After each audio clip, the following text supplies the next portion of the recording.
loves, it's your girl Diamond. I'm back with an honor review of Put a Ring on It. Let's get into it. So picking up where we left off, which was with Otis and Shar.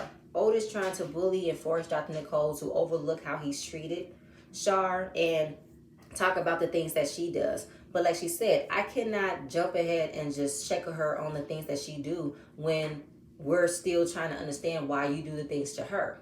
So he feels like Dr. Nicole is not hearing him and not understanding where he's coming from. So he got frustrated, meaning she's not taking my bullshit. She's not letting me win. She's not letting me not look like I am an abusive person. She's not letting me win this conversation. And I don't like that she's not letting me win this conversation. I don't like it. I said tough cookies, Otis, because you're not about to bully the person that you want to help from to tell you that what you're doing is not right. What you're doing is okay. No, what you're doing is not okay. You are scolding Shar. You're being condescending. You're being passive aggressive. You have abusive tease, allegedly.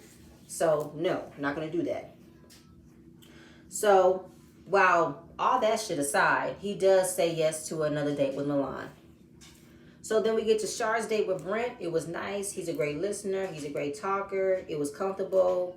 And come to find out, I learned that he went into physics. He went to school of physics. He wanted to be an astronaut at one point in his life. And Otis is making fun of the fact that he wanted to be an astronaut. And then he said, I want to be an astronaut too. And Kenneth is saying, I want to be one too. Everybody's laughing, but I don't find it funny. And he's in a confessional and said, oh, wow, she met a real Buzz Lightyear. Yeah, man, she met a man. She met a real man who wants more out of life, okay? So you think you just the bee's knees because you light skin and everything. Boy, good night. But the fact that it was such a good date, she's absolutely going on a second date. No hesitation whatsoever, and I was here for it. I love the fact she stood 10 toes to her guns. How great the date was, and she wanted to see where it can go. So Otis was asked, how does he feel? He said, I want her to enjoy herself. Now, as far as the honesty, because I'm honestly saying I want to go on a second date with Brent, but the energy is kind of like, are you being funny? You being sarcastic? Like, your energy. So she wants to make sure that, you guys are being honest about moving forward. Don't just be creating mess, being petty to one another. Because do you guys communicate fairly? Do you guys handle conflict fairly? I don't want to lie tit for tat because that can impact your relationship.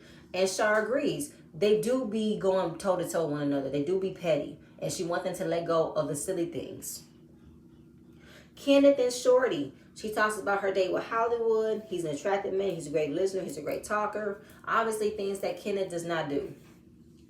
But as much having a great connection with him, she want to pump the brakes and not move forward because right now she's jumping ahead. She's actually feeling something for Hollywood. So before she jumps in and feel things, she wants to see if she can take what she have experienced with him and see if she can salvage her relationship with Kenneth. So based off of her decision, she does not want to move forward to go on a date with Hollywood. I want to know whose idea was it to do that because, like I said before, I don't believe that Shorty is Hollywood's type. So I want to know how long he was going to be in this process until he was said, you're not needed anymore. Because for Shorty to now want to say, I want to see what my relationship can be, so I don't want to jump ahead and go all in with my feelings and how I feel towards Hollywood. I want to understand that. So then we talk about Kenneth's date with Maisha, how it was cool. They chilled, they talked. She had a lot of interest, a lot of questions. And basically, anybody that gets in the room with me, they fall in love with me. You know what I'm saying? Pretty much, it's the accent. It's the accent. But the kicker was the date and Shorty knew each other. So it was an awkward moment. And she said, make the best woman win. But he does not want to go on a second date. Shorty says she's not invested in his decisions. She wants him to make his decision on his own. And that's been the goal. Now, being solely invested, I want to know what that means. Do you not root for him to see how he can find somebody? I mean, we're going to find out later. That's what you want him to do. But you're not being solely invested. Okay. So he's happy she's not going on another date with Hollywood. He is so happy because Sherry got a Louisiana man. You hear me? You know, baby? All that stuff. Fonzo and Shay. So we're talking about the meeting that they had with Dr. Nicole, about how a relationship is built on trust, and that's the foundation. So Shay talks about how Fonzo does not feel like his infidelity is a big thing. It's not a bad thing. It's not a surprise. It's not a shocker. It's what he do. And the root of her perception is the women that's in his life, the friends, you know, and that the doctor wants to know so he can't have platonic relationships. No, he do not know what platonic means. So she talks about a time when they've gone out, women have approached him, and he never introduced her. And I'm like, what? He'll act like I'm Casper. Then she mentions a night when they actually went out. A woman approached him, asking for some money, and he gave it to her. Who? Do what? Who? Was this his 20-year-old daughter or something? Who the hell wants to approach this man asking for some money? What the fuck is that? So it's kind of like, does he not see me? I'm here. Oh, hell no. So now Fonzo says she's talking about a certain event and how sometimes when a girl comes around, I say, yeah, this is my girl. How you doing? She's looking at him like she's looked at him in the last episode since the season started. Why are you fucking lying? And in the midst of him lying, he was sweating like sweating bullets. He was sweating. Then there were other times where girls was at a social event. He did not want to let them in the section. He ran out the door to see what she wanted, and she would go about her business. And Fonzo was like, she's talking about some old shit. That's not what I do. But at the end of the day, it's like, Shay, how many times are you going to bring up what Fonzo doesn't do or what he does do? Because every time you come into the scene, you're bringing up shit that he's done. And I want to know, how long have you dealt with this shit? It's been 3 years. And every time you're on the scene, you're mentioning another event, how this man ain't shit. And I'm wondering, how the hell are you still here? Why are you still here? You need to go ahead and go. It's not just Fonzo's fault. It's your fault because you're still staying. You're still condoning this shit. You're not surprised by it. You know it. You know it. And then obviously everybody is laughing about what happened. They find it so funny, right? But it's not funny. There's pain there. And sometimes she's on the verge of tears. So she never wanted to not trust him. But when she calls him out on things, he tells her not to worry about it. It's nothing like that. But when it comes out to be exactly what she thought, he doesn't reassure her. He said, I'm sorry, it'll never happen again. I shouldn't have did this. But she has the choice to walk away if he doesn't change. She has the option to get going if he's going to stay exactly who he is. So I'm just like, what the fuck are we doing here? If you know the answer, why don't you want to do it? Why don't you want to answer it? Are you waiting for permission from Dr. Nicole to tell you this is not something you should pursue? I'm like, Shay, like, how are you going to fix the problem if you're not making me feel like I am a priority that you want to fix?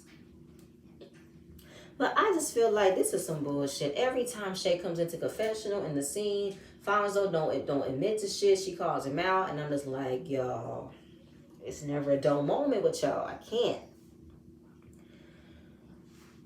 So right now, she doesn't want to enter a relationship or enter a marriage that's based on a lie. I don't want to be in a relationship that's based on doubt. So right now, it's not easy to say, I want to marry him. It's not easy to say, I want a ring. It's not. I said, then girl, leave. Because there is nothing, I can't find nothing that you find romantic, loving, caring, future. I can't find nothing about this man. Every time you're talking about it, it's what he don't do, what he doesn't represent, what he doesn't pursue, what he always does. It's shit like this. No, what is something positive about this man? What's positive? I would love to know. So right now, it's time to turn things up. Y'all have all been out on dates, so right now, everybody's going on a date, and you will be at the same location at the same time with your new date. This is where shit's going to start to go left. But what I want you guys to do is, while you know that your boyfriend, girlfriend might be out on another date with somebody, I want you to stay focused on the person you've arrived with. Stay engaged. Go out the ear, one out the other. So then everybody that leaves the session has a conversation about what happened. Otis is still in his feelings, and now he's blaming Shar or wants to place his entire energy on Shar because he He feels like if you're going to tell the story, tell the whole story. Don't just say part that make me look like an idiot, that made me look bad and all this and that. She said, first of all, the criticism that we got was for the both of us. It wasn't just from you. Yeah, okay. Yeah, I'm just saying, do you want to tell the story, tell the whole story? Oh, shut your ass up. The part that we're trying to understand is that we're taking accountability. You need to take accountability. That's the thing for here. Take accountability. Because now he's playing her out to be a liar. That the things that she said is so far-fetched. As if you have not admitted that you scolded her at times. You punished her for bringing flowers in the house. Are you kidding me? Okay. Fine. Then Fonzo and Shay. We're talking about the event. How a woman took his phone. He didn't know this woman, but he was able to get his phone back because it wasn't in our section. But why are you allowing for somebody to come up and approach you and take something that's yours if you don't know this person? That's the shit we're talking about. He's like, I don't know what you want from me. I don't know. So that's the problem. That's your answer y'all was giving. You don't know. And I feel like, Fonzo, what the fuck do you know? You know Rick Ross, that's it? Because why is it every time she is checking you on things, you always say, I have no idea, I don't know. Because you don't want to. You know the answer, you just don't want to say it. And you're laughing. It's an annoying mechanism that you have, and I don't like it. Otis and Shar. Where am I at? Yeah. So, wait, before that, while seeing Otis and Shar, Fonzo and Shay, they argue. Kenneth and Shorty are in their car, and they're just like, I'm so happy we didn't get read this week, because we're not the only ones with a problem. Just wait on it. Y'all next. Just wait on it. So we're seeing Otis and Shar. They're getting ready for their double date. She needs a shot of tequila, take the edge off. She recognizes that he doesn't want to drink, but he ready to work out, but he's working on his chain. She said, first of all, what are you doing? What are you wearing? Huh? You working out with your chain on? Yeah, that's what we doing? Working out with our chains? Yeah. Okay. So then he wants to go back to rehashing the conversation, go back to rehashing the session with Dr. Nicole about taking accountability. What did you learn? I learned this. I feel like, why are you still trying to have a conversation with her about what happened at the session? You got called out. You couldn't take it. Now you want to see if she is, I don't know, ready to admit her fault. But she said, I've admitted my faults. I've admitted things that I've worked on. What do you need to work on? What do you need to fix? I need to fix everything. What do you need to fix? I need to fix everything. See him, his passive aggressive, his short responses, him trying to make it seem as if he has nothing to work on, it's all on her, is bullshit. You got problems seeming out of your ass. Just seeming out of you that I could just read a mile away. Because they're trying to start a problem with her because she's holding you as accountable. She's holding you to task and you can't take it. Like she said, you want to be sarcastic? No. Fine. So Milan comes in. She sees Milan. She said, oh my God, you're really pretty. Thank you. And then she says that, Milan has a pretty face. She's a young face, but she doesn't think that that's Otis's type. Girl, where you been? Where you been? That's definitely Otis's type. She's young. She's pretty. She's impressionable. Look at her. She's like another you, pretty much. So I don't know what it is about that. So she said, what do you do? I'm a DJ, I do some of this area, but we're going to do some yoga. And, she was asking a whole lot of questions. Shar was asking a lot of questions, and our partner was like, I wonder if she's doing what Otis did to her date. Always ask the questions, always wanted to know things. So I'm like, is this get back? This might be get back. So now they're on their way. We see Shay and Fonzo. She's getting ready for her day, and her nightmare is coming true. Her worst fears. To see her man across from her with the date with another woman is her worst fears. She starts to cry, and Fonzo feels like, wow, she really cries. Like, she really is in love with me. I wanted to cry with her, but I didn't want to. But then he also, did I say it yet? No, I didn't say it yet. So then we get back to the car between Milan and Otis, and she's talking about how she's sore from the horseback riding. And he said, oh, wow, really? Like, the conversation wasn't really like a conversation. It didn't get interesting until the end of it, but I don't know if Otis is trying to act so blasé, so bland in the car scene, but when he's not on camera, he's a different person. I don't know that's what it was. And why did you want to go on another date? He said, because you're not negative energy, you're a real good person. And then, of course, how do you guys go about boundaries? Have you guys spoken about that? Yeah, there's no kissing, there's no touching, and I don't want the guy to be disrespectful to her. She said, if I wanted to kiss you and I wanted to, will you let me? Can I try to kiss you if you let me? He said, you can try. Ding, ding, ding, ding, ding. And there it is. There it is. There's the boundaries. There's the lines being crossed, but he's not going to find it a problem because he can do it. He's a handsome, light-skinned man. So it's automatic. That's what he'll do. I said, okay, so you like playing. Cool. So they arrived at yoga class. And Brennan Shar came in with flowers. And the energy was flowing, but of course, Otis tried to look unbothered, but Milan can tell, so she tried to make sure that he stayed, engaged with her. So it's awkward. Char's telling him, that's my man over there. He's like, who, for real? Who? Yeah, were you nervous? I was nervous about it. Was you nervous about me or nervous about that big guy over there? What he gonna do to me? I know that's right, Grant. Yeah, what's Otis gonna do to me? I didn't do nothing to him. What's he gonna do to me? So then Otis is trying to, make observations, a noticeable observation that Milan is tatted up. She got a whole tree tatted up on her back, which is cute. She's tatted up. And then we see Char looking at him, oogling at her back for her tattoos.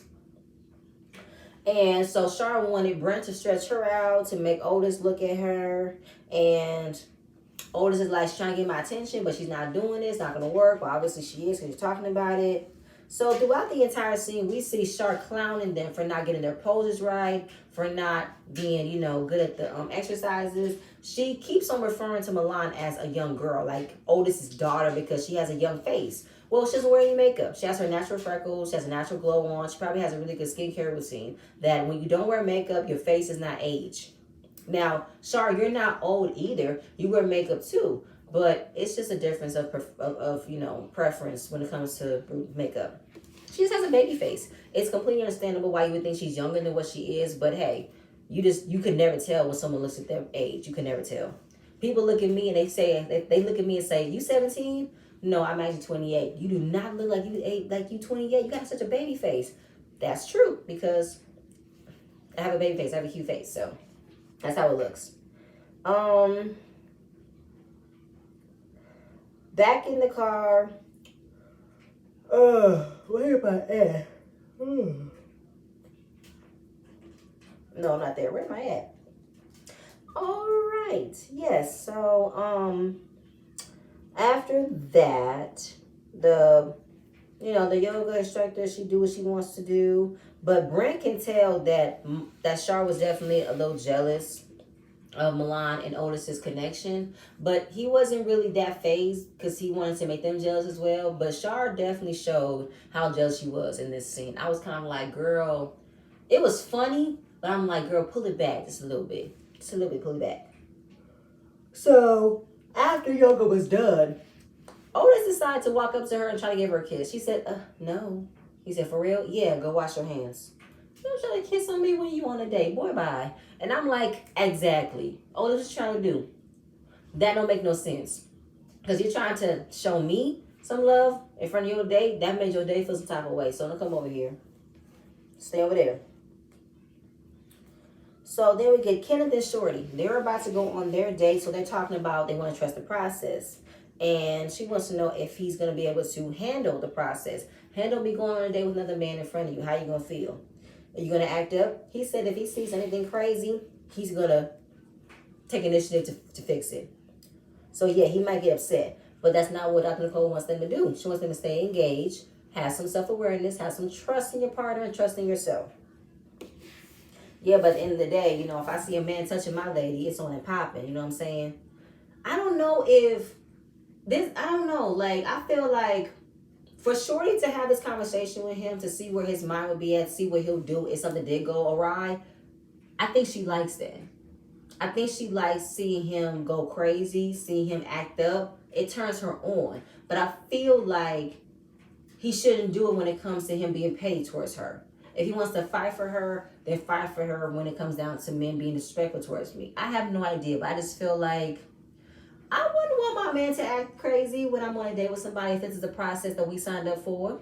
Because unless he's not trusting me or trusting himself, then we shouldn't be here. That's the thing for me. But Kenneth is done. He is not really into this process at all. He is over and done. He feels like I already know what I want, and I'm just, just saying, yeah, cool, I go on a date with her, but I'm not trying to find something. I'm not trying to get to know nobody. I'm not. But at the same point in time, you believe that this relationship is solid? Yeah. We're not solid. We are not solid at all. No, we're not. And he doesn't like it when she questions the relationship because she's his everything. He has been solely invested into making this relationship work. So to hear her question it, it's like, what are you trying to say? Is she really putting the effort into this process, or is she really just trying to see other men? Like, does she want to do this to make us be great, or does she want to be out with another man? She wants out, Kenneth. She wants out. She wants freedom. So like he said, when it comes to me in this process, I'm dating to get someone new. I'm dating for someone to see if I'm missing someone on the outside. And I want to know what your plan is. Like he said, he ain't trying to see it for nobody. He not. But at the same point in time, it's like, but we're here to do two things. Either put a ring on it or go our separate ways. But I feel like you know what you want, but if you're not trying to understand what it is we need to work on to get to where we want, it's not going to work. The relationship is not solid. So Ken does not want to address the issues that they have. He doesn't want to talk about the problems, because if he admits the issues, is her putting one foot in the door and going out, which she's done before. She's left you, bought a new place, you followed her, charmed your way back into the house. So to me, this is pretty much Shorty saying, you need to please do this right. Don't just date to say, hey, what's up, you cool, but she ain't it. No, I want you to find somebody, please. Because I want someone to take you off my hands. I cannot take this anymore. I am done. I want you off my hands. Please have somebody else deal with this shit. Please. Like, she is really wanting him to find somebody. It's not even funny. She's literally, this is her way out. This is her help. Help me. Find somebody, please. Because you want the happily ever after, but you don't want to understand how we get to the happily ever after. Stop looking outside our passion and focus on fixing. Stop doing that. Because, like I said, he cool. Like, he already know he want. I already know what I want. Shorty knows what she don't want. She don't want you. So she wants you to be all in on this process. Don't just date to get to the end and say, I know what I want. I've been know what I want. Without you understanding that maybe there is somebody else out there for you besides Shorty. She doesn't want you anymore. Anyway, Shay and Asar. So we get to the end. She goes on her date with Asar. He is 39 years old, originally from New York City. He's funny, he's attractive, and he got his shit together. So her first impression of him was he was attractive, he had great energy. He had all the swag and the confidence before he opened his mouth. So I take a shot of tequila to loosen up, have some good vibes. And he saw her as a beautiful woman, his type, open-minded. She's smiling. Her all pearly white. She's just smiling. It's getting hot in here. So she talks about being in a relationship with a man who, it doesn't need to be a lot of people. It could be just them having a good conversation where everything could be great. Fonzo in all of his jewelry, his silky shirt, and his glittery beard. His glitter was so shiny. I said, how much did you spray? And we meet Taysheree. It was something like that. It was like Taysheree something. She's 41. She's from Detroit. And she now resides in Atlanta. Her type of man is tall, beautiful teeth, smiling, ambitious. So Shay and her date are having a good conversation until Fonzo walks in and she sees that he doesn't notice her. He's not supposed to. I mean, he looked at you, yes, but he's supposed to stay engaged with the person that he walked in. That was the assignment. So here she goes, getting upset that she wasn't recognized by him. And her date is trying to say, don't worry about him. Don't worry about him. Just focus on us. Focus on me. You know what I'm saying? And she just keep on looking over. So she's like, hello, hi, how you doing? I'm like, Shay, please stop. Just stop. So obviously, Ty can tell that there's some issues. She can tell there's something going on. So she said, you're gonna be in trouble when you get home, huh? You ain't gonna be in trouble, right? So it's like, huh? What you say? Who, me? Yeah, I mean, you was looking this way. I know you was talking to me or talking to him. I don't know what she's doing. Oh, no, I wasn't talking to you. If you know I was talking to you, I would have been talking to you, but I wasn't talking to you. Oh, okay. So they go back and forth with the girl at the end of the day. I'm super grown. Like, they were arguing back and forth. Yeah, super grown. Like, girl, what's the problem? I mean, you just talking to me, so I don't know what the problem is. Like, you talking to me to this and that. Girl, I'm super grown. If you knew I was talking to you, I'm grown. Now, you got a problem if you talking to me. And then Ty said, then you got a problem with me being pretty. You got a problem being pretty. No, girl, shut up. Fonzo, mute your person. Mute your person. And they go back and forth. Yeah, keep talking because you're going to look like an idiot. What you say? Yeah, that's what I said. So then Ty said, tell her to shut the fuck up. She keep on talking to me. It's going to be a problem. And then she said, even if I did have a problem, you still ain't going to do nothing, so sit the fuck down. And Ty literally did not get up from her seat. But the crazy part about this scene was we see them go back and forth. Asar is standing up, trying to get Shay to calm down, trying to get her to stay focused on it while Fonzo's just sitting there grinning and smiling. I said, get your ass up and help your girl out. You're just sitting there letting her go off looking crazy and you sitting there smiling and grinning. Like, you like making her look crazy, and Shay, you enjoy this. You enjoy acting out like this. You think this shit cute. Are you trying to do it for Fonzo? Like, what are you doing this for? It wasn't necessary at all. So then they just keep on going back and forth, and girl, like, yeah. So she feels like, Alfonso completely disregards her because he's not even trying to hold her back, calm her down, or hold his day back, while Asar is keeping her calm and telling her, stay focused. It's okay. It's just me and you. Look at me for 2 seconds. It's me and you, okay? That's it. I want you to do. Stay here. Just stay here, okay? And it's a whole mess. And it's like, girl, why are you tripping? Why are you tripping? Girl, sit back and calm down. It's a whole mess. And then the girl said, grow up, mama. Grow up, little mama. Just grow up, all right? But she wasn't trying to. And she wasn't trying to keep her attention on her day. She just kept getting upset. And she keeps going off and saying, Alfonso, you better tell her shut the fuck up. It's going to be over in 2.5 seconds. That's what's going to be happening.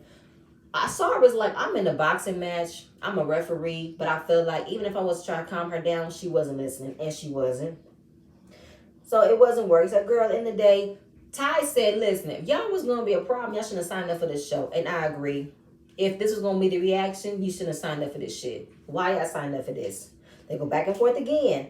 Like, you grown up telling me shut the fuck up. They go back and forth, 2.5 seconds. Okay, cool. So while Alfonso said, all right, we're going. She gets up and say, this raggedy asshole gonna keep on talking, she ain't gonna do shit. And she walks up to Ty. Walks up with her hand out like she's about to do something. Ty wasted no time to pick up a plate.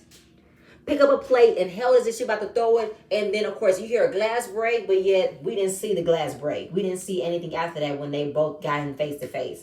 And that was the end of the episode. Shay, let me tell you something. Girl, you look like a fucking fool the way you acted. Because you had an energy towards this woman that wasn't warranted. Because you started it. Because you're mad that Fonzo didn't look at you, didn't acknowledge you. He wasn't supposed to. The assignment was to stay engaged with the person that you were riding with. Stay on task. This is your date. You're supposed to give her the time, give her the energy. Assure yourself, assure your partner, and trust yourself. You cannot trust yourself, nor you cannot trust Fonzo, a.k.a. y'all need to be here. That's the thing for me, okay? And Ty was with it. Girl, at the end of the day, you got a problem with being pretty. I'm going to say like an idiot. If I say what I want to say, you're going to do nothing. Shay doing all this. Shut up. Meet your person. Girl, tell her shut the fuck up. All that shit was unnecessary, Shay. All that shit was unnecessary. And you stayed back for a cool minute when she said you're not going to do nothing, and you didn't. Now, I'm not saying you're not no punk, but I feel like, Shay, as pretty as you are, your insecurities is through the roof. What is it about it that you want to act a fool for this man who didn't even get a chance who didn't even want to? He sat there and laughed at you at the end. Laughed at you. Just sit there on the table like, oh my God, here she goes. Not even trying to get up and defend you. Asar was the one, and he was the date. If I was a sorry woman, like, you know what, y'all, I'm not gonna do this. But I think for him probably being a gentleman, he was like, all right, cool. Like he knew how to step in and referee something. Fonz just sat there in all his silkness. Fine. So, Shay, you were in the wrong entirely, okay? In the wrong. And I want you to seek some help. Like I said, as pretty as you are, your insecurities are through the roof, and it's not cute to see. Why does Fonzo have you looking like this? And why do you allow him to look like this? Why do you put, why? I just want to know why, because like at the end of the day, like I said before, this is not only on Fonzo's part, it's yours. You know what the hell he gives you. You know the bullshit he gives you. You know it, but yet you still want to say, but I love him though. Every time he does something, you can't be surprised because you're not surprised because you know it. But I feel like I'm not going to be in a relationship with a man that I know is doing me fucking wrong. But why can't I not leave? Is it the lifestyle? Is it the connections? What is it about this man that keeps you staying? What is it about him? I would love to know. Anyway, that's all I have. Please stay tuned for the next video and I'm going to see you guys later. Bye.